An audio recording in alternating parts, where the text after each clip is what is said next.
मुंबई महापालिकेत महायुतीची सत्ता येणार। पुढारी न्यूजवर पोल ऑफ पोल्सचा अंदाज। पोल ऑफ पोल्सनुसार महायुतीला 128 ते 140 जागा, ठाकरे बंधूंच्या युतीला 58 ते 67 जागा मिळण्याचा अंदाज। मराठी न्यूज चॅनलच्या इतिहासात पुढारी न्यूजचा AI पोलचा अभिनव प्रयोग। मुंबईत महायुतीला 80 ते 100 जागांचा अंदाज, तर ठाकरेंच्या युतीला 60 ते 75 जागा मिळण्याची शक्यता। ChatGPT, ग्रोक, जेमिनी आणि डीपसीकच्या मदतीनं आजमावला कल। पुढारी न्यूजच्या प्रेडिक्ट पोलनुसार मुंबई महापालिकेत महायुतीची सरशी। भाजपला 85 ते 100, शिवसेनेला 30 ते 45 जागा मिळण्याचा अंदाज, तर ठाकरे बंधूंच्या युतीला 70 ते 90 जागा मिळण्याची शक्यता। राज्यभरात मतदान केल्यानंतर शाईऐवजी मार्करनं बोटावर खूण। मतदानानंतर बोटावरील शाई पुसली जात असल्याचं समोर। तीव्र आक्षेप घेत काँग्रेसच्या सचिन सावंतांकडून हे डेमो समोर। शाईऐवजी बोटाला मार्कर लावला जात असल्यानं राज ठाकरेंचा संताप। शाई नाही, लोकशाही पुसली जाते, उद्धव ठाकरेंचाही घणाघात। तर निकालानंतर कुणाला दोष द्यायचा याची विरोधकांकडून तयारी। मुख्यमंत्र्यांचा ठाकरे बंधूंना टोला।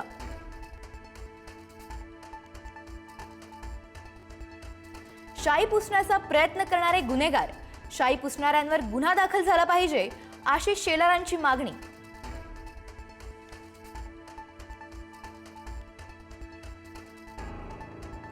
बोटावरील शाई पुसण्याचा प्रयत्न हे गैरकृत्य। दुबार मतदान होताना आढळल्यास कारवाई करणार, निवडणूक आयोगाचा इशारा।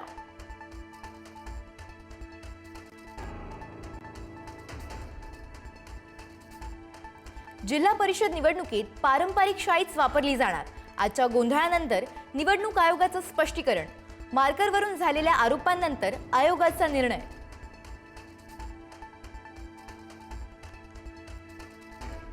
नाशिकमध्ये ठाकरेंच्या शिवसेनेवर भाजप आमदार देवयानी फरांदेंचा बोगस मतदानाचा आरोप।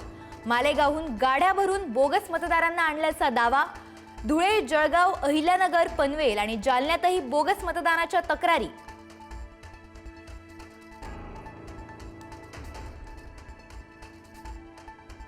मतदानादरम्यान राडा, हाणामारी आणि ड्रामा।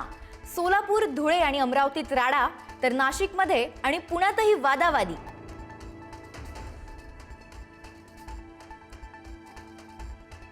मतदानाच्या दिवशी महायुतीतील 2 पक्ष थेट भिडले।